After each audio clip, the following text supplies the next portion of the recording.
T-minus 30 seconds.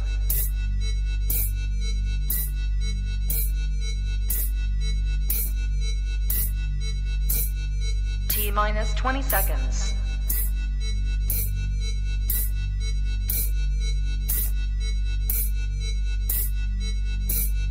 Ten, 9, 8, 7, 6, 5, 4, 3, 2, 1, 0.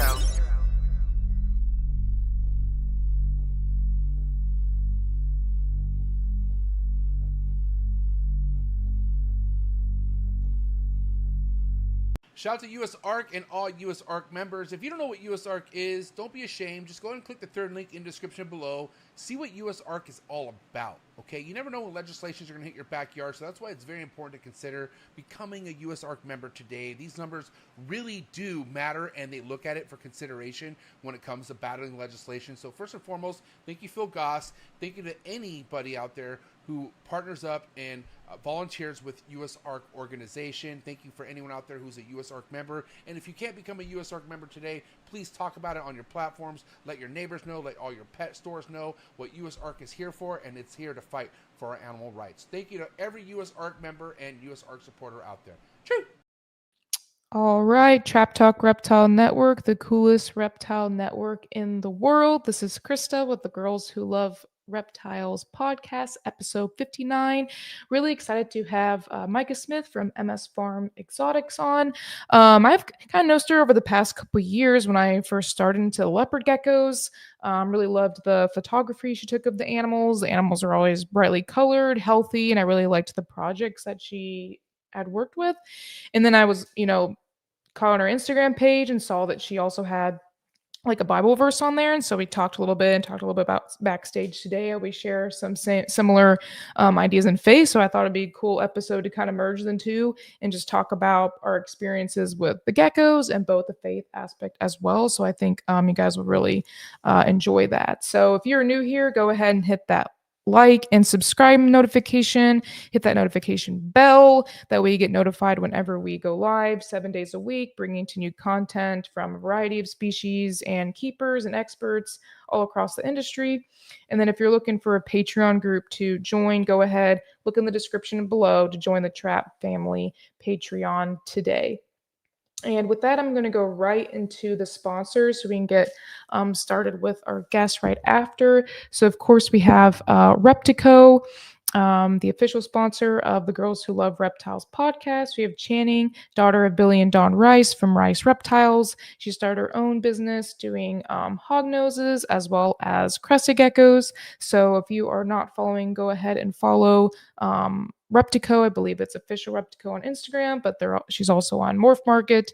And then also subscribe to the Rice Reptile family on YouTube as well. They're putting out great content every single week. And then, of course, if you're not already following Brian from SUNDOWN Reptiles, go ahead, give him a follow. He's working with some of the best chewies in the world, as well as the tree modders, as well as other variety of types of geckos and abronia. So if any of those are species that you work with, go ahead and reach out to him, contact him, and he'll get you set up. And then we have Blake from Blake's Exotic Feeders. So if you're looking for more variety with feeding your animals, reach out to Blake. As far as quail, has the best quail in the country. Tell him the Trap sent you and he will get you set up right. And then we will finish it off with Clutch. So Clutch is kind of a tool to use to organize currently your ball python collection as far as your clutches and the babies that you're raising and adults. You're able to print out ID cards. It makes it really easy for selling at shows and keeping everything organized. So again, if you're looking for a tool, definitely look into Clutch. They're coming out with new features all the time. I know eventually they'll also be adding other species, which I will really be looking forward to as well. And if you have any questions, go ahead and reach out to MJ, myself, or Clutch individually, and they'll get you set up. So with that, we'll bring on our guest and get started. All right. Oh no, it flipped. I'm sideways again. All right. How did I fix this last time? Let's see. Yeah, it's like a YouTube thing. Okay, there we go. Cool. Okay. Hopefully it stays. Stays like that. The Let's rest fix it so I can see it. of the Okay, I can see our faces. Perfect. Hello. All right. Hello. How's it going? How's this weekend been going for you? This weekend's been good. It's been good. And I got everybody fed and everything after I think I had an expo last weekend, maybe 2 weeks ago now. I don't remember. But yeah, it's been a nice, just chill weekend for me.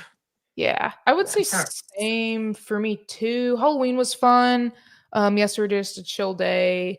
Today also chill, like cleaning around the house, getting stuff for this week. I'm flying out to California on Tuesday for a conference. I'll be out most of the weeks trying to get ready for that. So yeah, that'll be fun.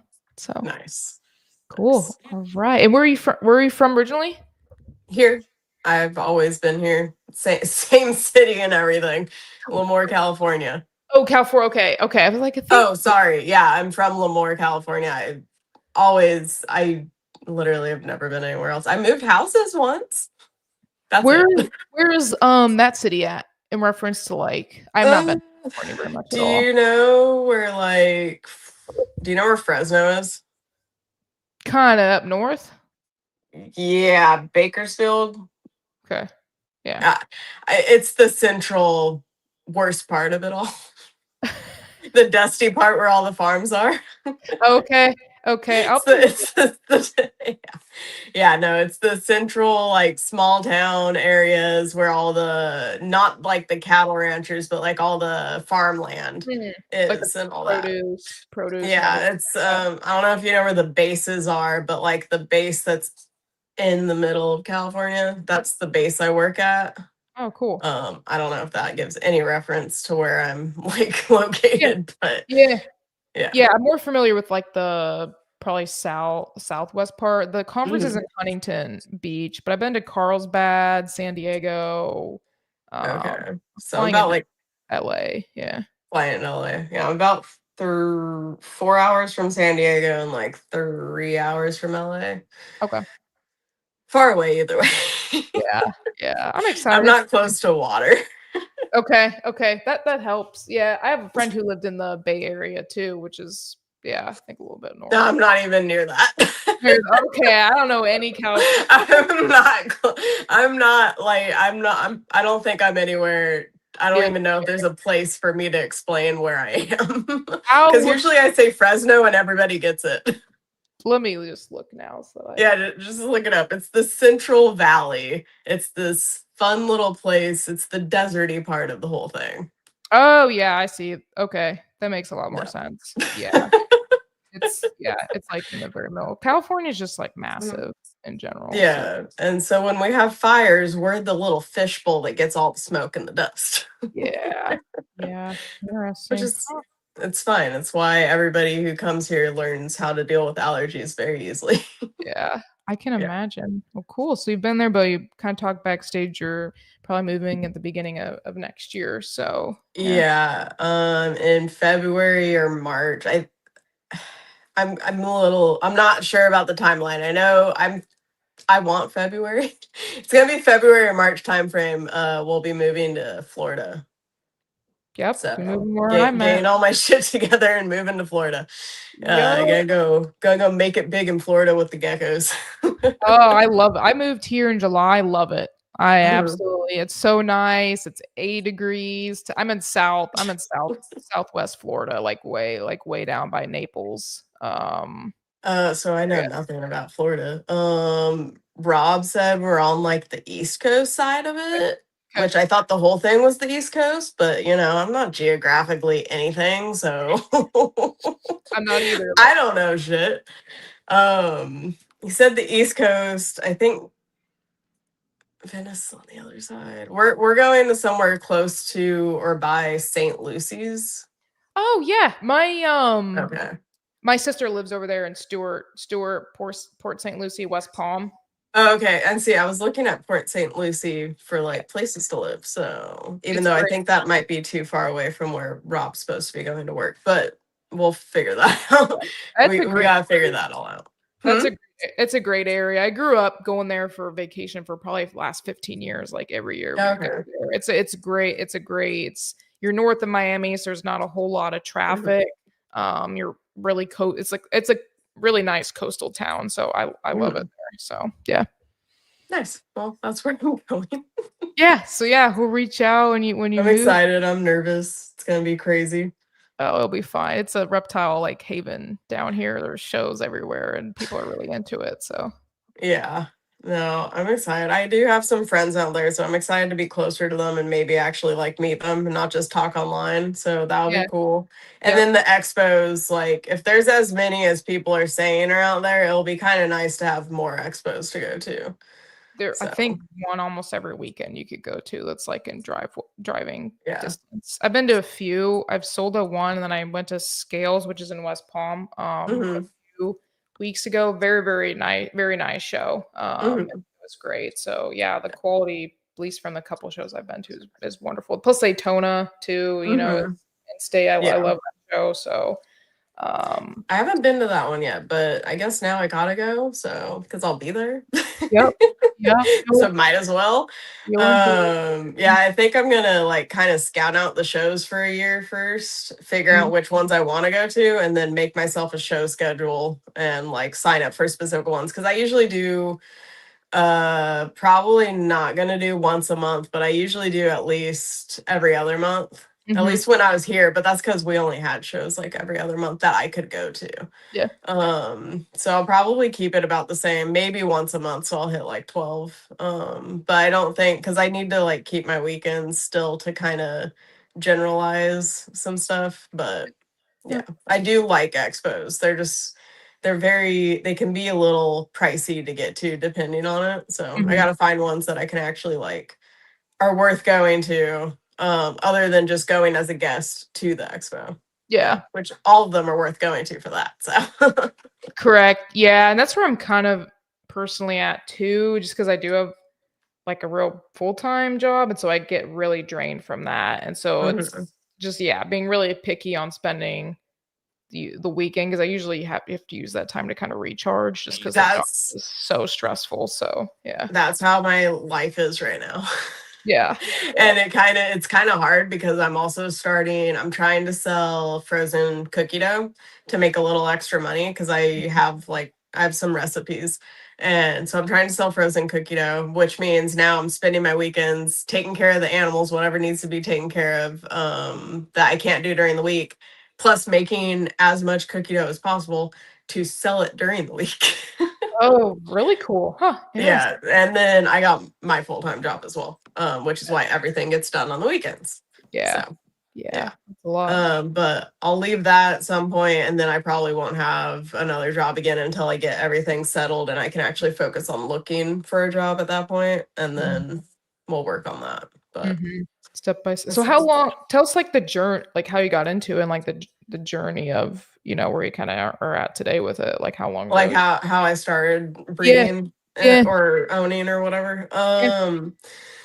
So first in I think it was like when I got into high school in 2012, I got my first ones as pets. Mm, And I'm one of those people that does all of the research on anything that I own. And I almost always get very, very into the breeding side of things. yep. I don't know why, but everything that I've owned, I have like deep dived into that aspect of everything. So I already knew at some point in my life, or even as like my main thing in my life, I'm going to be some sort of an animal breeder. Just because that's always what I ended up getting into. That's always the most interesting thing about these animals to me. And also like gain into genetics and how genetics work and hets, line bred traits, the different types of breeding, crossbreeding, line breeding, outcrossing, whatever other things, because Yeah. we Yeah. mainly do line breeding. And then like gain into eggs and just all of that stuff was really, really interesting to me. So I got into it back when I was in high school. And then I also wasn't doing that great in high school. So it really didn't matter at first. Mhm. And then I started doing better. Mhm. And when I started doing better and I was focusing on my schoolwork and everything, I got out of the geckos for a little while. God, I didn't have time for them anymore. I got rid of pretty much everything that I had at that point, which wasn't a lot, and it wasn't even anything good because I got everything from pet stores at that time. But I got out of it. I sold everything, and then when I graduated high school, I decided I wanted to get back into it. Yeah. I decided I wanted to collect them and get back into it. I didn't know what I was going to do exactly. I just knew I wanted them again. So I went to the Pomona, no, not Pomona, the Super Show in San Diego, and bought some animals there. I bought some animals from some people online. I don't remember where I got all these animals from anymore, but it was one of those things where I kind of just deep dived into it and just started from the beginning. That was back in 2016. I collected for about 2 years. And then in 2018, I started breeding with what I had gotten. My mistakes that year was I basically put too many animals together, not really knowing what I was doing, because how was I going to sell all of that stuff? And it took me about 2 years to sell out of what I made in 2018. Wow. Well, I mean, leopard geckos, It's- they breed a lot. huh? So leopard geckos, they have a lot of eggs, so you can. They do. And I did calculate, or I do now. I calculate everything now. But I don't remember if I calculated it back then. I usually do, so I think I did, and I got more than I expected or something. And I just ended up with a lot more than I could sell at the time. And then in 2019, I did a lot less. I kind of had to do less because my sister was getting married and we were going out of country during the time that I would normally be breeding. So I didn't start breeding until 2 months later than I normally would have. So I ended up cutting back to like 4 animals that year. Ended up producing my high pieds that year, which was great. And the first red hot female that kind of started the fact that I even wanted to do that project. I produced them that year. And then in 2020, I did more. I did like 7 pairs, and had them more focused. In 2020 was the first year I sold out 2020, sold out 2019, and I sold the rest of 2018 finally. Oh, And then 2021 was a good year. I did a few more. I did 15 pairs that year. I sold out again. So I was like, okay, I'm getting comfortable with this. I'm happy. 2022, I did the same as 2021, same amount of animals. They produced like twice as much that year. is there anything you I don't did? know what was in their food because I didn't change it. Maybe just maturity. I don't know. It might have been, but I have always done the second ovulation. Like, I don't breed them on their first ovulation, I breed them on their second ovulation. And all of them were either proven breeders or 2 years old, at least, or about 2 years old. So, and that was the year prior and the year before that too. So I don't totally know. It could have been just, I don't know, but all of them overproduced. So I ended up with 200 something babies. Wow. And that was the like next year that I didn't sell out, but I sold mostly everything. And then like it kind of just kept going down the line. I've done 15 every year for the last few years. And that's just worked for me. I'm gonna bump it up next year. No, wait, no. I'm not gonna bump it up next year. I can't because I'm starting later next year. So I'll be doing less. I'll be doing the same amount as this year, but the following years after, I'm gonna start doing a lot more. And is it, did you sell mostly online or expos, or like what's kind of the breakdown with that? It's definitely mostly online. MORPH Market definitely helped. Yeah, shout out to MORPH Because Market. it just started to come out in it didn't just start in 2020. Wait, yeah, I think that's when I first got on it. It might have been 2019 when I first got onto it. I'm not sure. That's not when it first like came out, but like they first started adding other reptiles, and I don't remember how I found the website, if somebody showed it to me or if they messaged me or something and asked me to like make an account and try it. But I tried it and I've always done okay or very well on there. I've always been able to make my sales and everything like that. And then expos, I've done a lot of the local ones. I did Pomona and I don't do Anaheim because I never really did well in Anaheim, but I've always done well in Pomona, so I always went there. Those are probably the biggest shows I've done, but I mainly sell online. And then at one point I was using Instagram like solely for selling. Yeah. And then when Morph Market opened up, that helped out with me not having to do that anymore. What, because So, like with leopard geckos, there's so many on Morph Market. Like, what kind of things you did that help you stand out? Was it just the quality of the animal, the photography, like anything that you think kind of made you stand out wise and doing well on there? at the time, it wasn't so saturated. So it had a lot more to do with, I think, just people liked what they were seeing. So maybe photography. My photography wasn't so well back then because I was using my phone. And then I finally got a camera. I stole it from my sister. Well, she wasn't using it anymore. So I got a camera and I started taking the pictures outside in like a deli cup or something. And I had my mom stand there and like hold them in her hands once and took pictures that way. So I think it has stuff to do with the pictures. But I think at the time it was just because I had some of the better ones that were on there. And you could find me on Instagram easily, so people would go find my stuff over there and they saw my photos there. But like I don't make all of my sales from people coming from Instagram and going over to Morph Market. Like it's because they see the animal and they like it. I'm assuming my prices are reasonable, so they like those. Like I don't have a like what exactly is making my stuff sell versus other things. Because my fat tails aren't doing as good as other people's fat tails. So I think it has a lot to do with how known you are, how you are on Instagram or like social medias, like where other people can find you. Your photo quality, because like everybody, you can take a good photo with your phone, and there's some people that like clearly you're not actually trying that hard. Yeah. And you can kind of tell. And then your prices being reasonable, because your prices can be too low that make people think there's something wrong. That price is too good to be true. There's something wrong with that animal. Yeah. You know, so you want your price to be within a range that like makes it look like the animal's definitely worth what you're trying to sell it for, and there's nothing wrong with it, because it's like it's a little bit higher dollar, but like it's still at the lower end, maybe, you know, something like that. Yeah.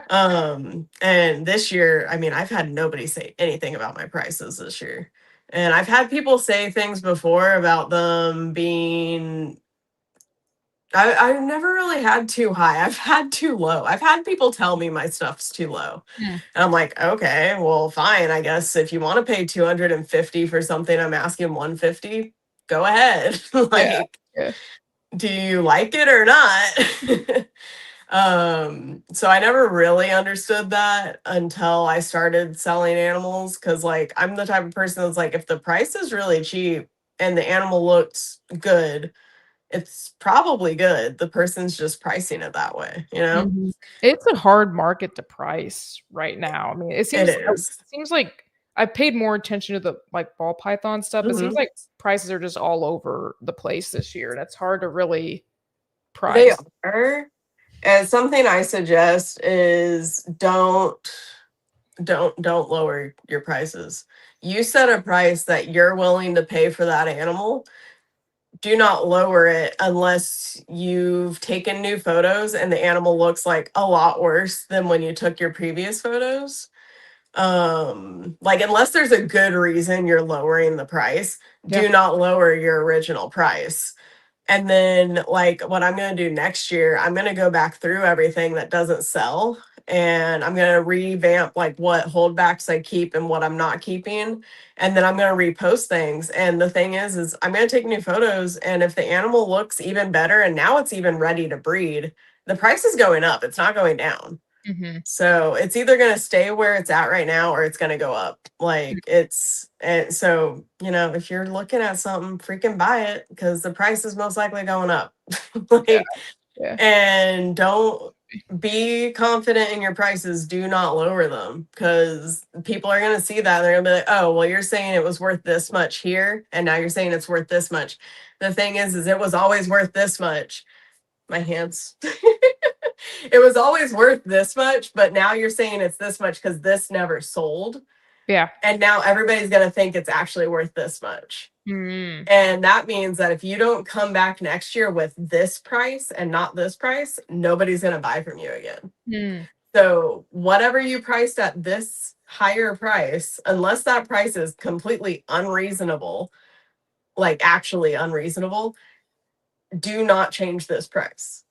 You can do discount sales and stuff. Like I do one a year just at the end of the year before shipping closes, and you have to pay it. Like I don't typically do payment plans for that one because I'm just trying to get as much out before shipping closes. And then Yeah. once shipping's done, I don't do any more sales.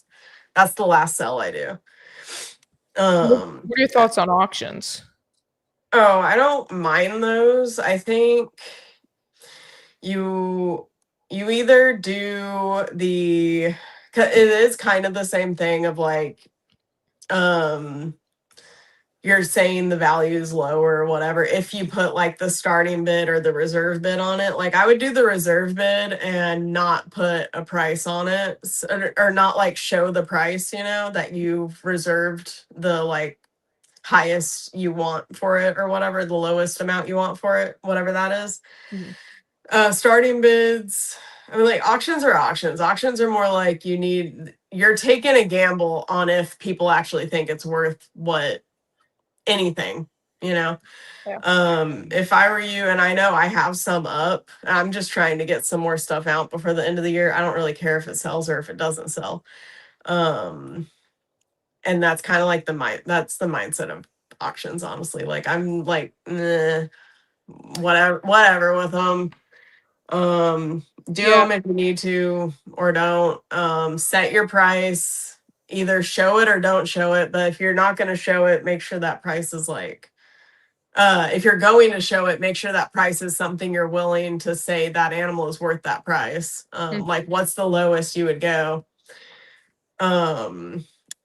If I used to like to just do like no start, no reserve bid, just see how high it went. Thing is they aren't going now. People aren't wanting to bid unless it's something like very high qualities. People are going for the darkest black knights they can find, the best crosses they can find. Red diamonds. A lot of people like the red diamonds, which I do like the red diamonds crossed. I'm not too sure about the red diamonds as a whole, like the full line. I like the crossed ones. I did a red diamond to a high contrast tangerine trimper, and I've gotten really good results from that. And I know other people have gotten really good results from crossing red diamonds to things. But like red diamonds in general, they are really hypoing out. So people really needed to work on getting them to bold up, because part of the thing with them is that orange body with the bold striping on them. At least I think that's what they're supposed to look like. I'm not 100% on red diamonds. I've had a couple. I have a couple of a male and female red diamond line.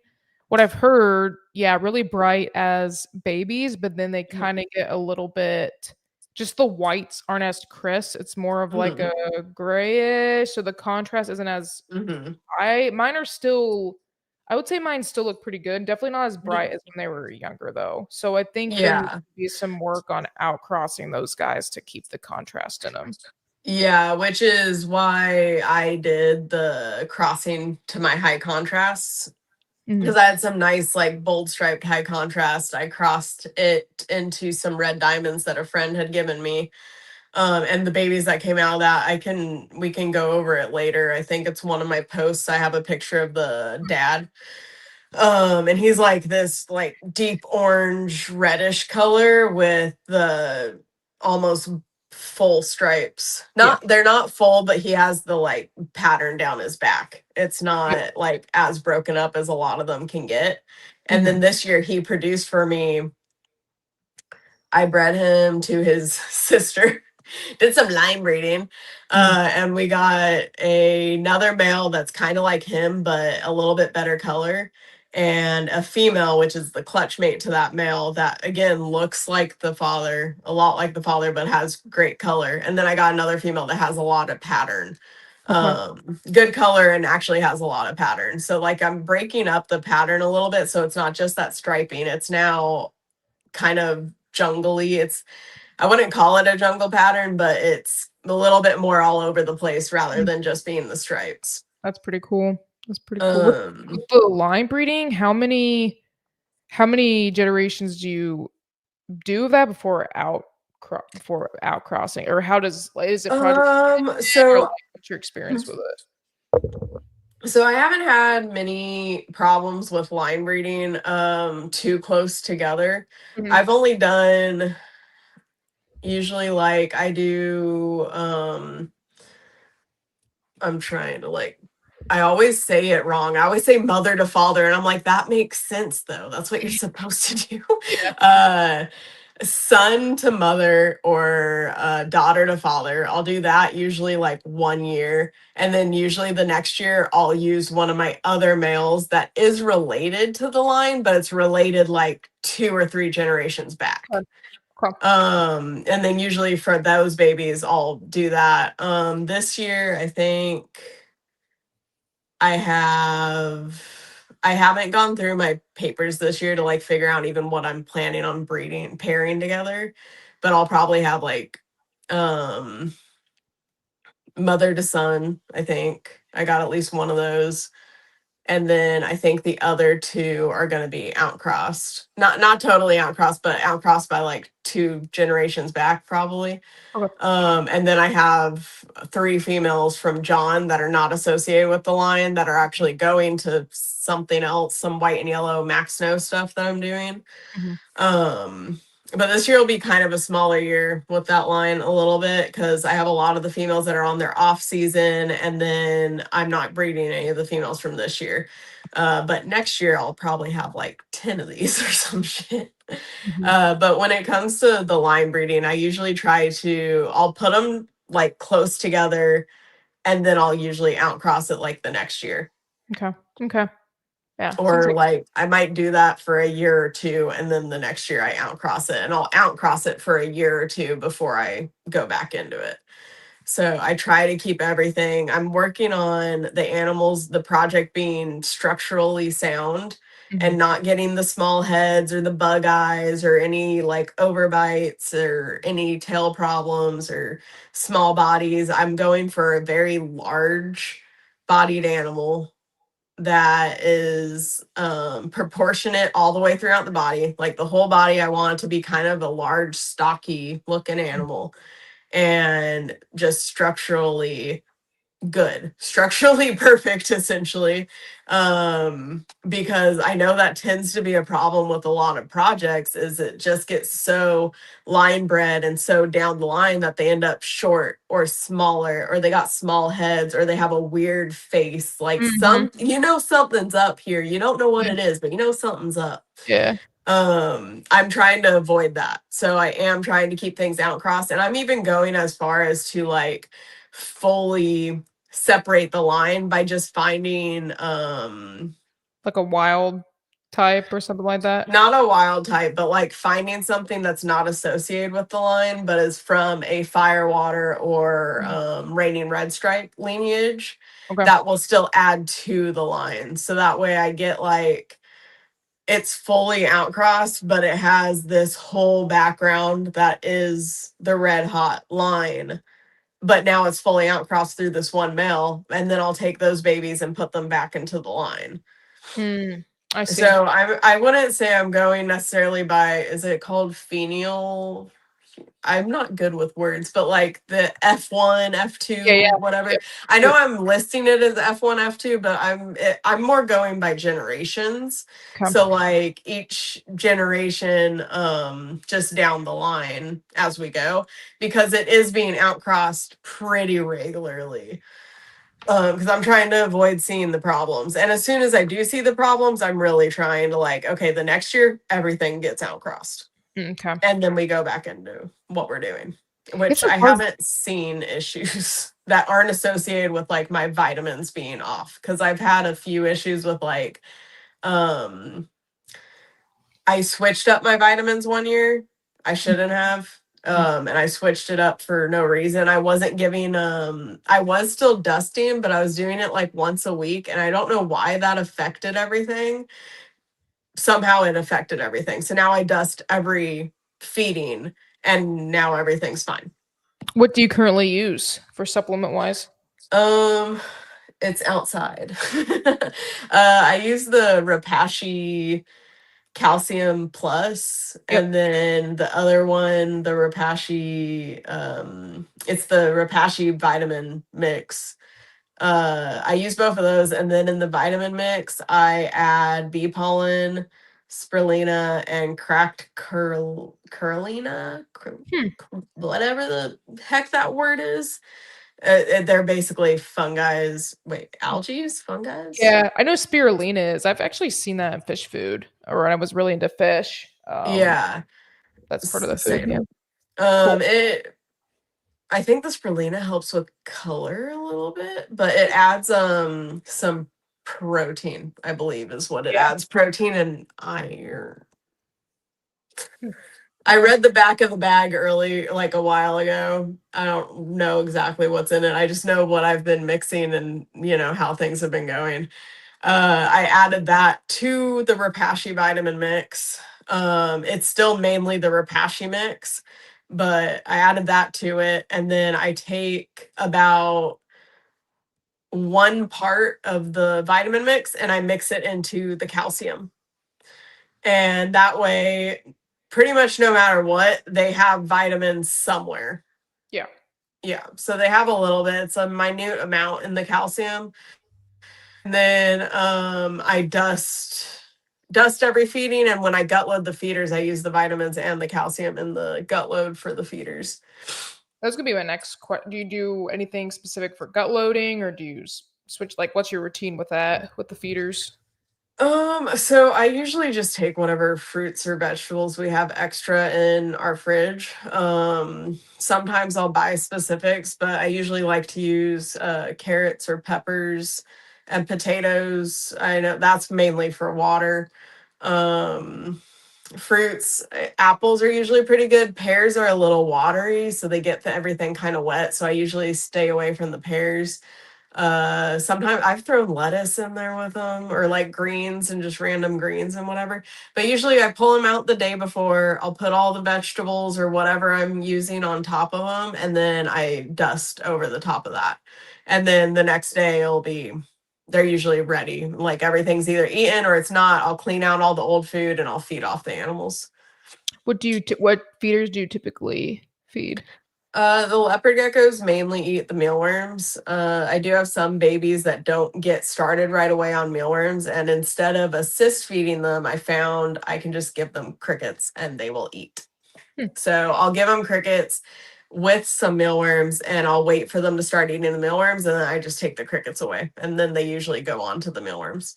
Okay. But mealworms for the leopards, and then I'll try to get the fat tails on mealworms, but they usually stick to the crickets. So Yeah, that's what I have mine yeah. on. I mean, the chewies are on crickets too, and so it's just Yeah. easier. Just So it yeah, worked out. yeah, I'm at a point where I'm like, if they don't like, if I if I can't get more into the fat tails like I am with the leopard geckos, I'm at a point where if they don't start eating crickets, they all not crickets, sorry. If they don't start eating more of like the mealworms, they almost aren't worth like having around too much, yeah. because like the leopard geckos will eat the mealworms, and then for geckos that aren't eating mealworms, I'll just buy the extra crickets at the feed store that day, I guess. But Yeah. like I'm getting to a point where I really got to think about the fat tail geckos on if I can actually do anything with them, Mhm. or if I just have them because I have them right now.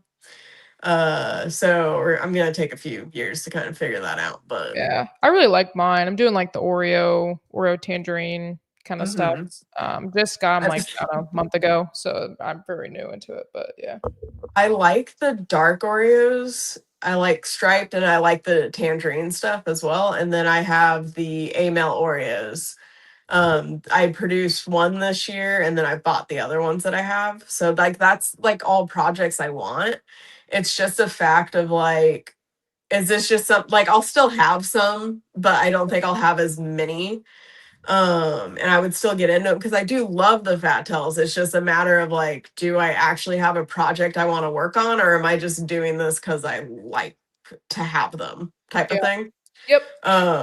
But with like the leopard geckos, I have projects I'm working on. And I love just the general lines that are out there as well. And then with the fat tail geckos, I love their patterns, I love their colors, but like, is it something where like I just need to get what I love and just have a small group of those? Mhm. Or do I actually have a project I'm trying to work on with them? Mhm. That's kind of the question, I would Yeah. say. Yeah. Yeah. Any other species you want to add in or anything like that, or kind of just work with what you got? Uh, right now, just working with what I have. Because like I said, I'm trying to figure out the fat tails and I have my projects with the leopard geckos. But if I were to like in the future adding something, it would probably be knobtails Yeah. because They're I cool. like their big ol' eyes, their little They're cool. butts. Yeah, I have a few of them. Yeah, they're pretty cool. Yeah. But right now I haven't had that on my mind too much on things that I want to do. So I think it's just going to be the leopard geckos and the fat tail geckos, potentially just the leopard geckos in the future. Mhm. I'm kind of getting into the gardening and kind of like the livestock side of things. So eventually I might be going the leopard geckos plus like some farm animal stuff and like gardening and other stuff that I have to take care of throughout the day. So it might not be feasible for me to even add like another type of reptile to work with other than like owning as like pets and stuff like that. Yeah. But right now, I would say we're just keeping it leopard geckos and fat tail geckos. Pretty cool. Yeah, I think little diversity is good, but then also it's very easy to just get too kind of diverse. It's So I'm kind of at yeah, the point where I'm like, I'll add like a pet. Like actually, I'm probably gonna get like a Mexican. Well, I am getting a Mexican indigo rainbow actually, but as a pet. I held one at an nice, expo nice. a few weeks ago, and I always thought they were cool, but I held that thing and I couldn't stop thinking about Yeah. it. I was like, okay, but only as like a display pet. I have like a Mm-hmm. big space for enclosure just right over Mm-hmm. here, and yeah, so yeah, just as a pet, but no more like species to breed. But yeah, so Yeah. No, I think the same. And then when it comes to my pets, I'm wanting to set up like a wall for my retirees. So like the females or the males that I just can't spare to like sell as a pet. Cause I have one female here. I've had her since the beginning. Excuse me. Sorry. good. I've literally had her since the beginning. I think I got her in 2017. I bred her in 2018. Like she produced she produced the pieds that I have right now. Like she's the only reason I have the pieds that I have right now. Um because of her daughters and all that stuff. But I can't get rid of that one. Yeah, She can't go anywhere. So she'll eventually have a tank. Right now she's still set up with all the other geckos, but she'll eventually have a tank. And I think I would like to do a bioactive setup type situation because that'll just look for like being in the house and everything, it'll look so much nicer. And then I plan to do that for other ones that I just can't fathom like actually selling that animal to somebody else because like it did so much for me. It did so much for me. It needs to just stay here and live its life out. It's fine. yeah. And she's crazy. That one female, she does not stop laying eggs. And Hmm. like she scares me sometimes because I haven't bred her for like the last 2 years. And every year she just ovulate or she'll drop follicles and she'll lay infertile eggs. Wow. She just keeps going and she lays so many. This is what I was saying. I have some females that just lay so many eggs. She lays so many, and she's old. And you've seen like, have you seen with those females like their offspring also carry on that trait? Like, have you been able to track So, that? yeah, I kept 3. I think I have 2 more from her out there. And honestly, if I needed to, I could probably breed her one more year and get some more, but I would rather not. Anyway, but I have noticed one of her daughters laid a lot of eggs. Like, she was very prolific. But she was a max no eclipse. I ended up selling her eventually, but she was very prolific for me at the time. One of her other daughters, the first 2 years I bred her, she only gave me 4 clutches each year. Well, she gave me 5 clutches, but every year the first clutch she gave me was always infertile. Hmm. I don't know why. The first clutch was always infertile, but she gave me 4 good ones after that. And this past year she did, was it? Yeah, it was this year. She did a lot more. She did very well this year. She gave me, I think, 6, maybe 7 clutches this year, which is not average for her because she was very on average. And the other female that I kept back from her, she on average would give me like 6 a year. And I think she had 1 year where she gave me 4. But this year she also overdid herself and just kind of kept going. And then with the rainwaters, same thing with them. The main female that I use to produce a lot of the rainwaters that I have, she always laid a lot of eggs. Like, I got 18 from her a few years ago, and pretty much every year after that I would always get 18 to 20 eggs from that female. Wow. Her babies are almost the same. They're all in between 7 to 10 clutches a year from those. Like, I have to stop collecting eggs sometimes because that's what I mean. Is like, I have a year where everybody just lays pretty much what I expect them to do. Mm-hmm. And then the next year they all lay twice as much. And I'm just like, well. And you notice, do they get to like those animals that have a lot, like too thin? Like, do you have to supplement them? No, they're all fat as shit. They're all overweight, and then they go and eat more after they lay the eggs. Okay, they're not overweight. They're very probably overweight going into the season.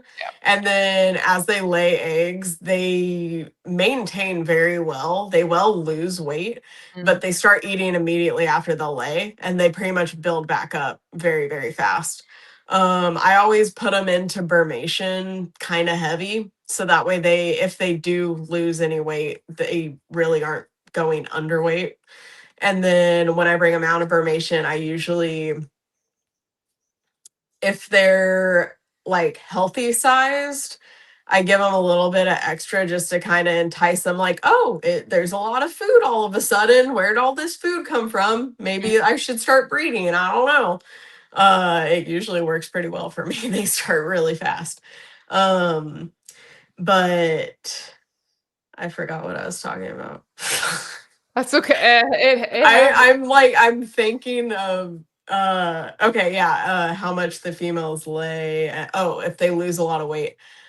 So I haven't had the issue, but with like one female getting smaller with size, and that's because she would almost never start to eat until right after she laid her eggs. And then she would only eat for that small, like, 1-day window before she was all of a sudden gravid again. And that female was crazy too. She just kept going as well. But then as soon as the year would end, she would immediately start eating as much as she could, and she would fatten up pretty fast. The females, if they aren't bred and they're laying the infertile eggs, they typically don't eat. And then that is where I get a problem of the female losing too much weight. So typically, if I can't get the female to eat without being bred, I will just end up breeding that female, because as soon as she's bred, for some reason, something clicks and they start eating because they're like, oh, I need to, I don't know, supplement the egg or something. Yeah. Yeah, I haven't had too many. I haven't really had any issues with them not eating. I've seen them where they lose like a little, but then by that time the Mhm. season's like done, and then they're off, and Yeah. then they just gain it That's back. usually when it's the worst, is the end of the season is when they'll start, or maybe it's not like their skin and bones, but it's like noticeable that they've lost some weight. Yep. And usually that's also when they'll gain all of that weight back. Yeah. That's why I like to keep mine at the beginning and right before brumation a little bit heavier, because Mhm. then I'll like kind of thin it out in the middle. So that way they're healthy the rest of the time. I'm not trying to have them obese. I do want them slightly bigger than like healthy. Um, just to get them through the season. And then usually you're good after that. And then my males, because they'll stop eating. They'll stop eating in the middle of the season because they're just thinking about breeding all the time. They lose more weight than the females. Yeah. So I also get them on the fatter side before the breeding season, because then they'll usually lose more weight and be almost not unhealthy, but like they'll lose a noticeable amount of weight because all they're thinking about and all they're doing during that time is breeding. They're not wanting to eat. Mhm. Like I get it kind of, but like come on, man, just eat your food. You know you're hungry. Yeah. But in animals' minds, they're not hungry right now. Not right now. Yeah. Yeah. Sorry, Yeah. they're making noise out there. Oh, so I don't hear it. I don't hear anything. But yeah, the Oh, I can hear it, so I can barely hear this. oh wow, okay. But yeah, I haven't had too They'll many be issues with the males. So probably I think I have your Instagram pulled up. We can show some animals. Yeah. Kind of go into the projects a little bit on that part, and then we can kind of wrap it up with the faith kind of stuff too. But yeah, I'm learning a lot, so it's been great so far. Can you see your page? Yeah, I can. Okay. Yeah. So See, point out which ones you the second row down, like third photo over. like. This one. Yeah, that one. That's the male I was talking about, the bottom photo. And Yep. then that's the sibling I bred him to this year. That's the red diamond high contrast tangerine trimper cross. And he's honestly like, he still hasn't faded like at all. I'll take more pictures. That's his son. That's the son I kept. Okay, he looks really Like I good. said, looks pretty much like him. Yep. Keeping pattern, keeping great color. We're starting to get some color in the tail, which I think is awesome. And that's something I would like to work towards, is bringing carrot tail back into trimper albino, because Yep. I don't know where it went. It went somewhere. Yeah. But you can see both of these don't have a lot of carroting. I'm trying to bring that back into the whole thing. Mm-hmm. Yeah, both these animals look Excuse nice. I love the top male, how the Oh, pattern. that's the head. female. Oh, the female. Okay, the Yeah, contrast. sorry. Contrast. Yeah, head. she has great head pattern and all that stuff. And then she has the little tiny mark on her back, which I think is hilarious. Oh, here. She's the one who has the little pattern on her back. And that's what she hatched with. She didn't lose a lot of her pattern. That's literally just what she had. And then they produced a baby this year that has more pattern like him, but in like her shaping. Interesting. That's cool. Yeah, and then she has a little bit more of the brown kind of trimper markings, and he has more of the lighter colored trimper markings. See, yeah, you could see that this is how mine are Mhm. kind of are the lighter color. Yeah, nice. It's pretty So cool. I like the lighter colorations and stuff like that. These are Let's really see. nice. Oh, this is the Red Hot project. So Okay. the bottom photo is Mr. Flame. I name some of my males. I don't name all of them. But this is Mr. Flame. He is like second generation, maybe third generation of the Red Hot project. We're same thing here. We're working on getting that tail really orange and bright. She's not even like, she's like first generation, the female on top. She's like first generation of the project, because she was kind of like one of the first times I outcrossed another firewater straight into the project. So she's technically a first generation to something that's like third gen. And then this is their son.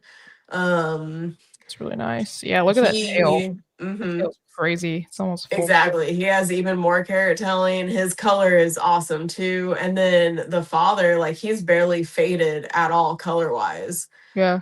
So I'm hoping that transfers as well. The mom too. The mom is still in great shape and great color as well. Yeah. Yeah. You Um, don't see often with the tangerines. Sometimes they fade. yeah, and then with the rainwater too, because rainwater likes to be it likes to fade and it likes to be yellow. It doesn't really like to be orange. Okay, I don't remember if this is the high pied one that I did, but the female is on top and she is the first like extremely high pied female that I got from the girl that I'm keeping as a retiree. Um and she kind of inspired the like, oh, I might be able to produce a like animal that has like one spot on its back one Yeah. day. Have you I was going to ask, like, what the pieds, like, because it's not really a gene per se, right? It's more of a Yeah, no. polygenic. It's a polygenic thing that you're saying. Yeah. Okay. Yeah. It so it's kind of weird because it's attached to a clips and it does show up in some animals that are not max snow or not super snow, but it is very much more attached to a max snow eclipse or a super snow eclipse Mhm. where these pied markings come out in. Oh wow. Look at So that. this is their baby, which this is like this took me 8 years to produce because I produced those first pieds and I was like, I just need like one where it's like just the head markings or it's just a spot on the back or whatever. I just need one and then like I'll just do a general project after that. I don't care after that. But this is one of the ones that they produce. I had quite a few this year, which was very exciting for me. Because it's like kind of random, you would say, right? Like just Mhm. because you pair two high pies does not mean that. Just because I paired these two together does not mean I was going to produce what got produced. Okay. Because like It's this awesome animal. this took a while for this to pop out. Go back to the parents, please. Yep. But this female, the top photo, she came from an animal that wasn't pied at all to another animal that wasn't even a super snow. It was a max snow raptor. And the female was kind of like the male, which is the bottom photo, but all like the whole body was spotted, minus like a band across her nose. So Yeah. that female came from that pairing, and then later on the next year when I bred that or 2 years later when I bred that female, she produced stuff like maybe it had a white tail but the body was fully spotted, and the head was spotted. Maybe there's a ring around the neck kind of, or like the head was pied, but there was still a lot of the markings. It wasn't fully pied. And then it took and what I'm saying is like you can breed a non-pied animal to a non-pied animal and get something pied out of it. It's kind of in the line breeding a little bit, or not really the line breeding. I guess what's the word? You're not like inbreeding the animals, but you are breeding for like specific looks. So you breed, huh?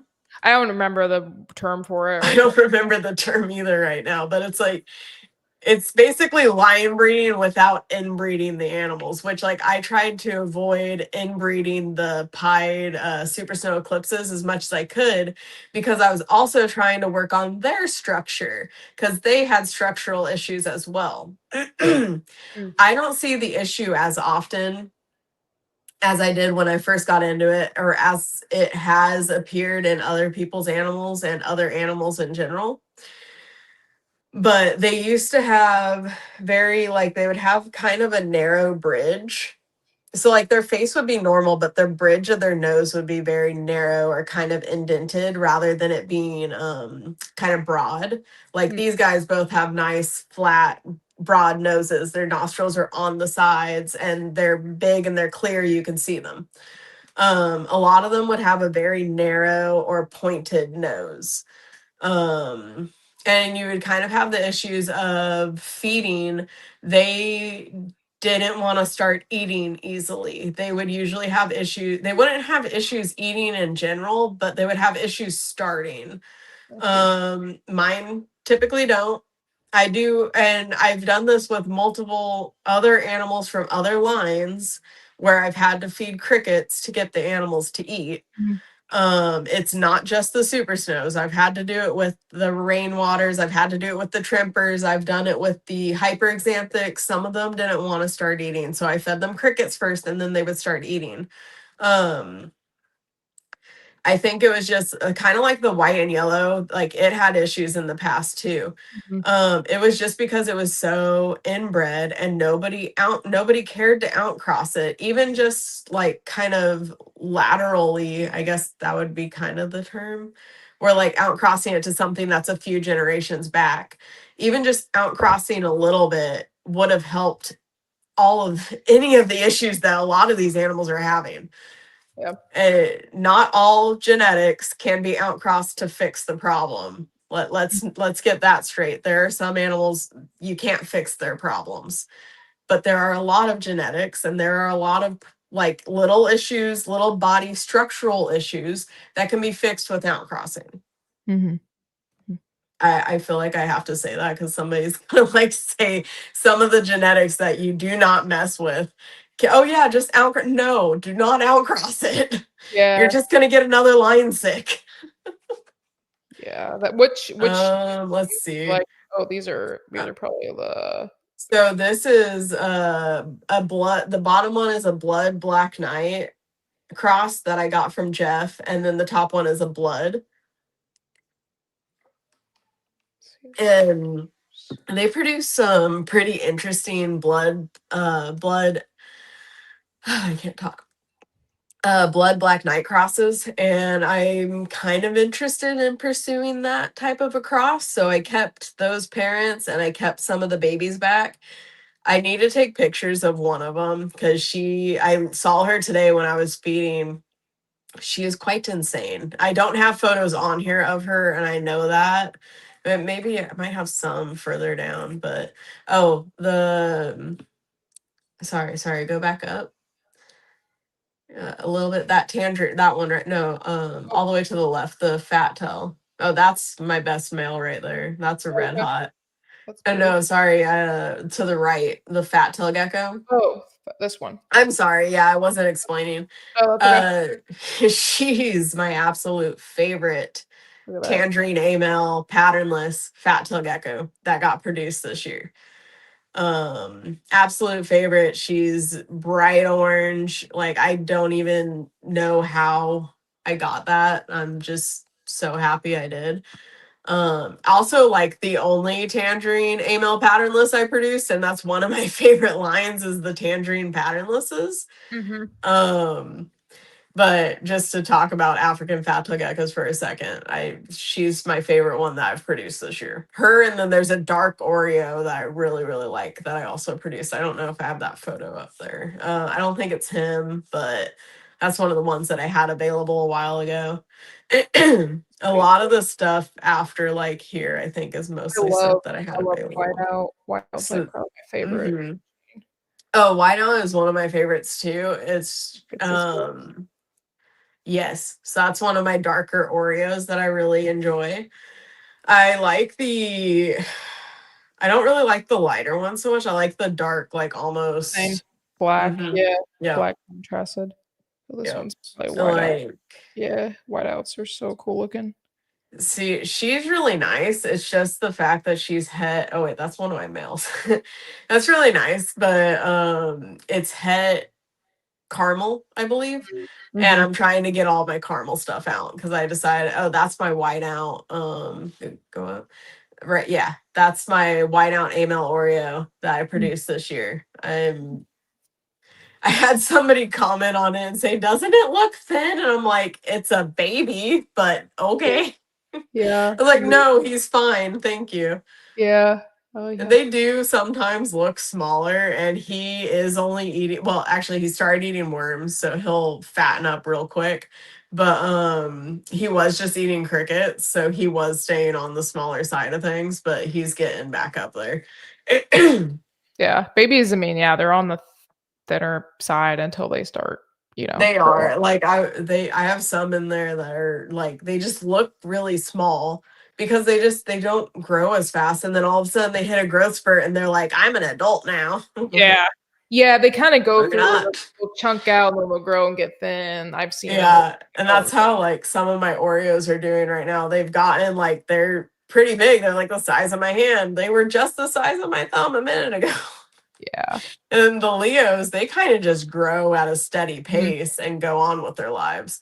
Mhm. The fat tail geckos, they kind of like go from this to all of a sudden this, and then kind of down and then that again. Yeah. But Yeah. Yeah. yeah, Well, awesome. Those are really pretty. Those are beautiful animals. thank And you.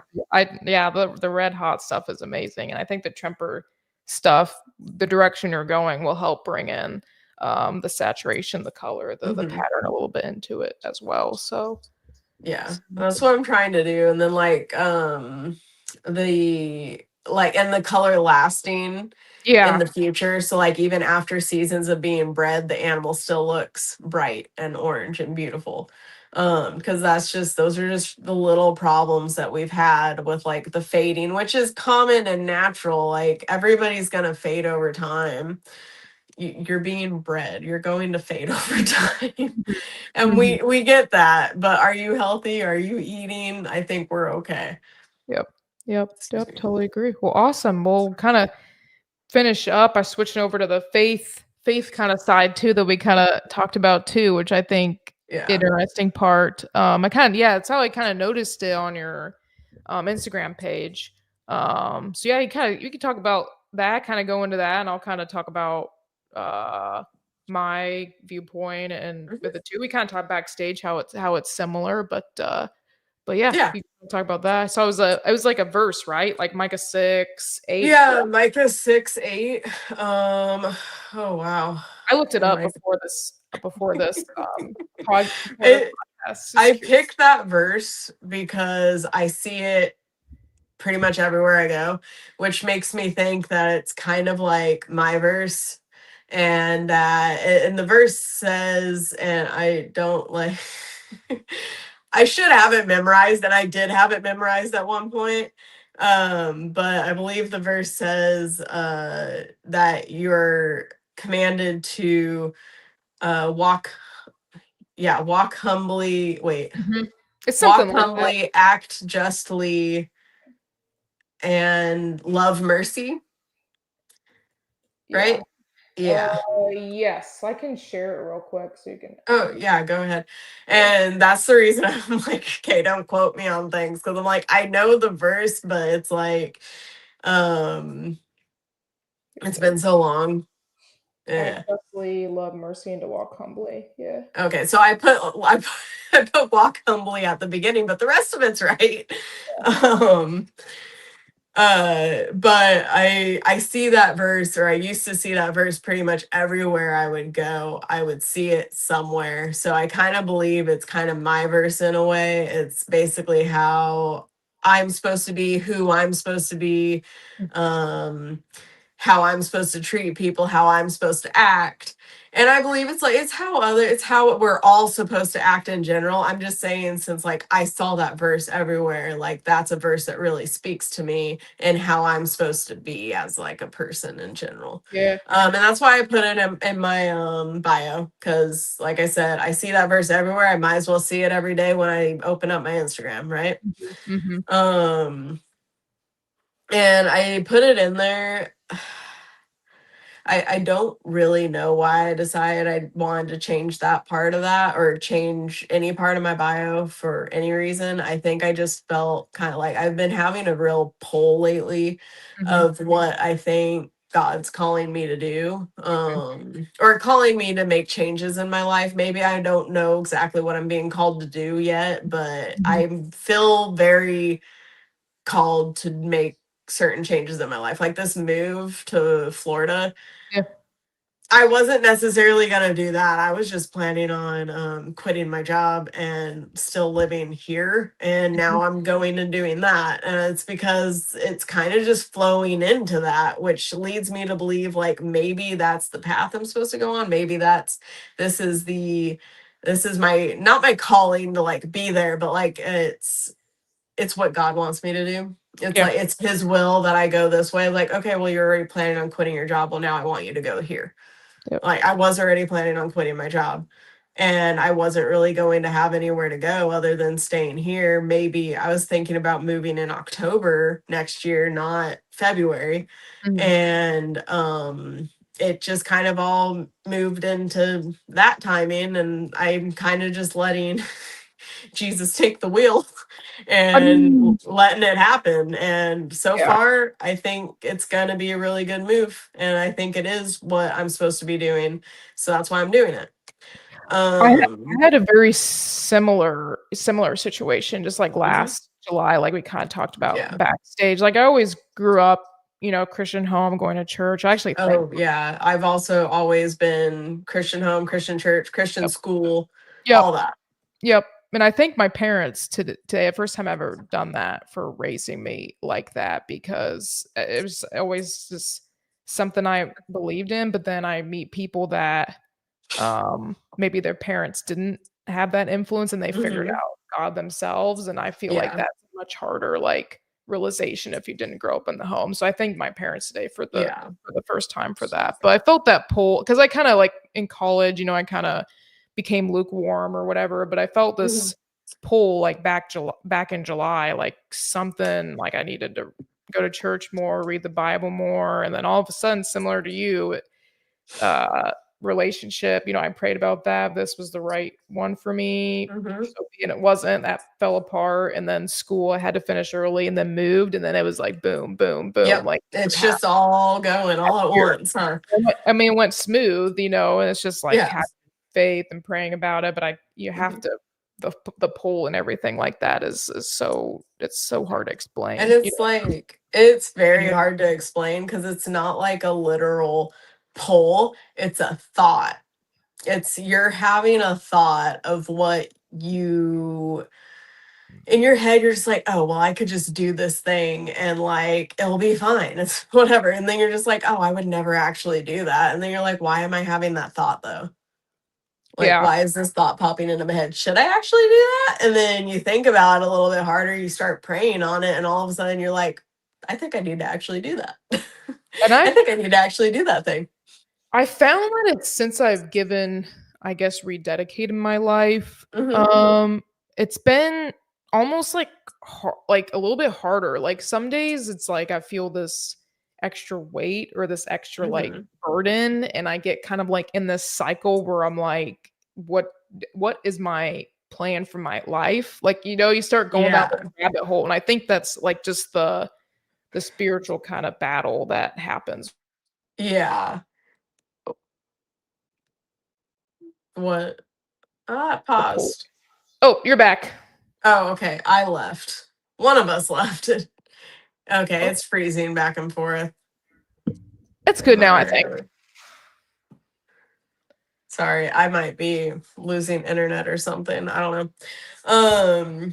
But like I kind of feel the same way. It's like it was literally just thoughts that popped into my head, and now I'm like in and out of kind of having anxiety about it and not really having anxiety about it and being really excited, and then I'll all of a sudden be talking and then I feel like I'm gonna cry because I'm like, oh my God, what am I doing? And then the thing is like I'm kind of one of those people is like I'm gonna do the thing that scares me anyway because the only thing I have to fear is God. And Mhm, if I don't do the thing that scares me, that's saying that I'm fearing something else. mhm. And That's the way to there's nothing to actually fear besides him. And like when we say fear him, it's not fearing that he's going to do something to you, he's going to do something bad to you. It's fearing like um what's a good way to explain it?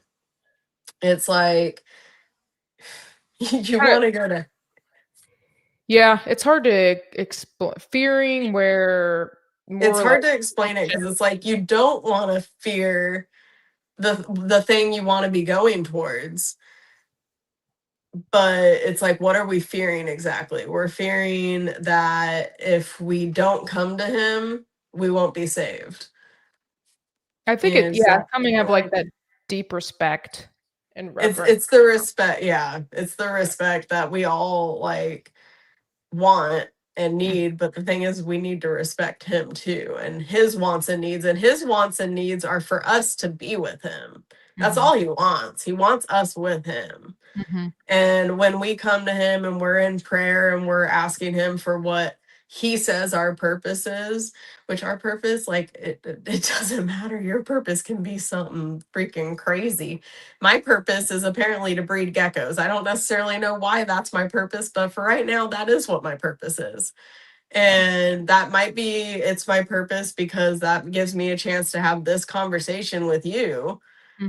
And maybe it's my purpose because I'll have this conversation with other people down the road and I'll bring more people to him because, like, hey, I'm a crazy reptile breeder who believes in this thing that maybe you don't believe in it for whatever reason because you don't think that it actually gives you anything when it actually gives you everything. It basically gives you your life, you know, because it gives you peace from all this anxiety that we feel. All this pain, all this suffering, it gives you peace in all of that. 100%. Yeah, no, I totally agree. Yeah, and I'm coming to that realization in the last month or two is the purpose trying to I'm a vet. And So honestly, I'm still trying to figure my purpose out, but I know that I, for some reason, really want to work with leopard geckos. And so like I told you, I think I said it backstage, or I might have said it at the beginning of this. When I first got into geckos, I'm one of those people that always did all of the research and I always got really embedded in the breeding side of things.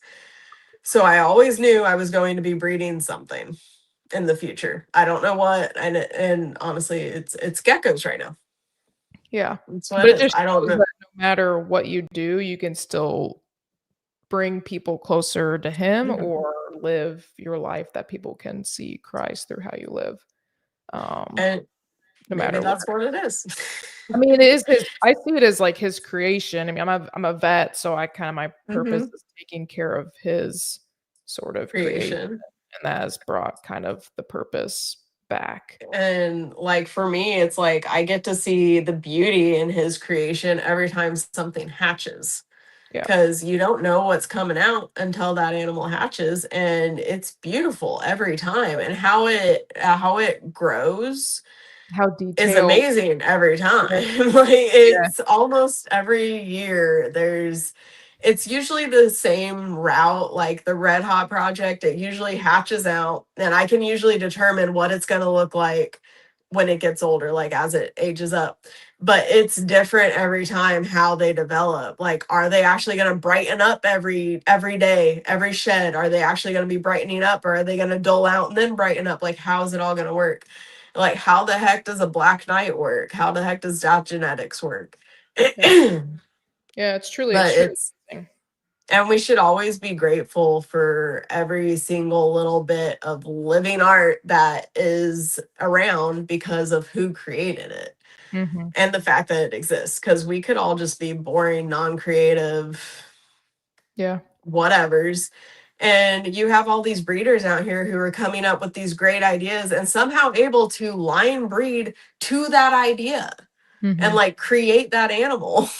Yeah, it's really amazing. So you can show your individuality and creativity. And that's something with like newer breeders, not newer per se, but like people who are getting into it for like the wrong reasons. Right. They'll a lot of times they'll ask me or other people, oh, what would you breed to this animal? And I'm like, well, what's your project? What are you trying to create? And then they can't give me an answer of what their project is. I'm like, well, I can't tell you what to breed to that animal to potentially do what you're trying to do. I'm like, you need to think about it and see what's going to happen. And if that project doesn't work the first time, try a different animal, different line the next time and see if it helps. And maybe that project isn't feasible and move on to a different project. Yeah. It's definitely a lot of problem solving with it too. Yeah. And figure out. But with my faith, it's just been something I've had this entire time. And it's just since I've been in a Christian household, Christian family, Christian school, all that stuff. Mhm. I went to college. I didn't really do like great in college. And I've had my wrestles with it of like not really if it's real, but more or less like how into it do I want to be. And the thing is like now I'm just like I'm all in. I'm all in on it. I'm trying to read the Bible right now. I'm not necessarily doing a Bible study. I'm just reading from cover to cover, just trying to get through it because not get through it, but like I want to read it from cover to cover again because I've Yep. gotten to a point where like I remember all these stories I used to be told, and I just want to read them. I want to read them how they were written for me to read them. Which, by the way, is like totally out of order and kind of crazy. Like I'm reading through Genesis, and there's like 5 of the main stories that I know just there, and I'm like, okay, none of these happened all at the same time. And then I remember it goes through like the years and how long certain people lived, and then it starts telling stories and whatever, and then I know later when we get into like other books it talks about more stuff from the beginning of the book, and I'm just like, wait, none of this is in order, and I'm like, oh my god, it's And freaking it's Star Wars all over again in a book. because I'm rereading more on like the New Testament part, and it's interesting how rereading it now, how stuff hits differently than before, just based on your experiences. Even though it's the same words, but I think as you grow and mature, you read it and get different things. You get a different read it interpretation for yourself, like as the things that you've gone through. Yeah. every day, and it can mean you get something different out of it each time, which is just like fascinating to me. So Yeah. And so like I'll read through it now and then we'll see when I finish it, and then I might pick up a different like version because there's a bunch of different versions. There's New King James. I'm reading a something international. One of the newer versions of the I'm whole ESV thing. right now just because that's what my church is, so I can like follow along. But I have like a study one too. That's a little bit different version. That's extra like just study chapters and everything in it. So yeah. Yeah, and then I think I'm reading one that's supposed to be easier to understand, but I think I'm gonna do a different version after I finish this one and just kind of like keep going through it and then kind of do it out almost as a Bible study. Like I'm reading this because I want this embedded embedded in my head. I want to remember the things as I'm supposed to remember them. And Yeah, I'm that's like, I what want to understand, like I'm going from Old Testament to New Testament because I want to understand why the New Testament exists. yeah. Why did the New Testament need to be created for us to be able to understand and to be saved? Because the New Testament is where it shows us how we can be saved and how we got his grace and how he wants us to be with him. The Old Testament, if you're new to this, go read the New Testament first. I'm just telling you, the Old Testament is going to freak you the fuck out. Yeah. And the Old Testament is going to scare you because it does not look like what you think it's supposed to look like. But if you read the New Testament, you get a feel for it, go to church, kind of start getting a feel for it, then go into the Old Testament, you'll understand this is how things were. This is kind of how how he wanted things to be. He wanted us to be there. He wanted the company, but he gave us free will. And what did we do with that free will? We fucked up. We messed up with that free will. And then he went and he fixed it so we can come back. Correct. Because at the end of the day, all he wants is us. He wants us to be with him when we pass here. He wants us to be with him eternally. 100%. Is that so bad? Is that such a bad thing for us to want, or for him to want for us, or for us to believe in? Like, I know some people think that that's freaking crazy, but is that so bad? Free will. Back to that. Free will. People don't. And then want there's to the have thing: you have authority. free will. Do as you please with it. Yeah. Please. People don't want authority kind of figure. So that's kind of Yeah. I mean, like, I don't like authority figures either, but yeah. Yeah. Like, how No. well do you do with authority figures? I think it depends on the Thor. I don't know. It depends. Like, my dad and my mom, okay, like, yeah, you guys can tell me what to do. It's cool. Yeah. My Yeah. boyfriend, Yeah. maybe not. We'll see about that. We'll see. Yeah. So, yeah, pretty good discussion. We're already at like an hour and a half, so we can kind of wrap things up. But yeah, it flies by. It flies by like quick. You just like poop, and then it's flies Yeah. by. Sometimes I forget I'm talking. And then also, I totally forgot what I was talking about that one time. Yeah, that happens in the pot. It happens when you get going and get rolling. But no, I think it's been a great show. I learned a lot with the leopard geckos, and it's also cool to have somebody talk about the faith where we're kind of like similar in that aspect and how we've kind of grown up in it. So, so yeah, I have your link in the description below. Is there any other way people can I think Instagram link, but is there any other way people can reach out to you or anything like that? I mean, I'm on MORPH Market, and then my Instagram, I will hopefully at the beginning of next year have a website. Sorry, I have I'm drinking water and I'm like a little burpy. Anyway. Sorry. So Instagram, MORPH Market. I am creating a website. Hopefully I'll have it up next year. I'll be running most of my sales on that next year. I will also be using MORPH Market mainly for shipping. I'll still post a few things, and I might use the auctions when I need just to use the auctions, because they give you freaking auctions when you ship stuff, and might as well use them, right? Yep. But other than that, I think I'm going to be mainly using the website next year. So if you're looking to buy something at that point, if I don't have it running, it'll be on MORPH Market. If I do have the website up, it'll be on the website. And then I'll be posting like I usually do. I'm trying to post consistently on Instagram. That's probably the easiest way to communicate with me, is message me on there. You can also get my email and email me, and if I see it, if I see it and it's not from MORPH Market, I usually get my MORPH Market messages. But if it's just an email, I might not see it. So it's easier to Instagram or MORPH Market, and I'll as long as I see it, I'll get to you. Okay. Perfect. Sounds good. All right. Well, I'm going to put on a commercial to kind of end it and just end it after that. So just want to again say thank you for your time. It's been a great show and beautiful animals, and keep the faith and reading and learning. And we'll definitely chat in the Instagram chat about moving and about, I think, face stuff would be cool. So yeah. Yeah, definitely. I will need to have those conversations because I'm not freaking out, but I'm going to be. So if anybody else wants to help me out with that information, my Instagram's on here somewhere. Yeah. MS Farms Exotics. I'm moving to Florida, and I might have a lot of questions about how to deal with that. Sounds good. I'm here to help. Okay. All right. Thank you. And thank you for having me on here. This was great. I really appreciate it.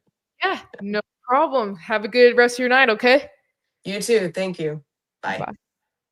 One of the biggest growths we have in the reptile industry today are the rare species of reptiles that aren't worked with. That's right. That's why I went ahead and partnered up again with Brian Susan over at SUNDOWN Reptiles. Brian works with species such as kahua geckos, gargoyle geckos, all species of tree monitors.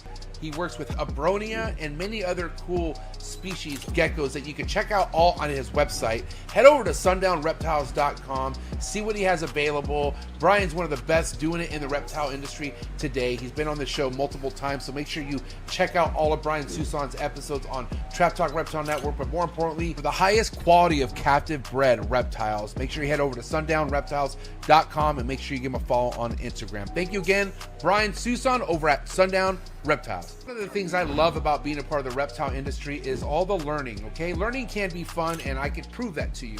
Thank you so much to today's sponsor, Gary Scavino over at gs.reptiles. I highly recommend you head over to his YouTube channel, follow all this man's content when it comes to learning about rare species of snakes you could be keeping in the hobby, and also just finding out how easy a lot of these rare species of snakes are to keep. in general. So thank you so much, Gary Scavino of GS Reptiles. Again, head over to his YouTube channel. Also head over to his Instagram to be on top of all of his current work and be ready for a big year over at GS Reptiles. Thank you so much, Gary, for your ongoing support. I really appreciate it. Cheers.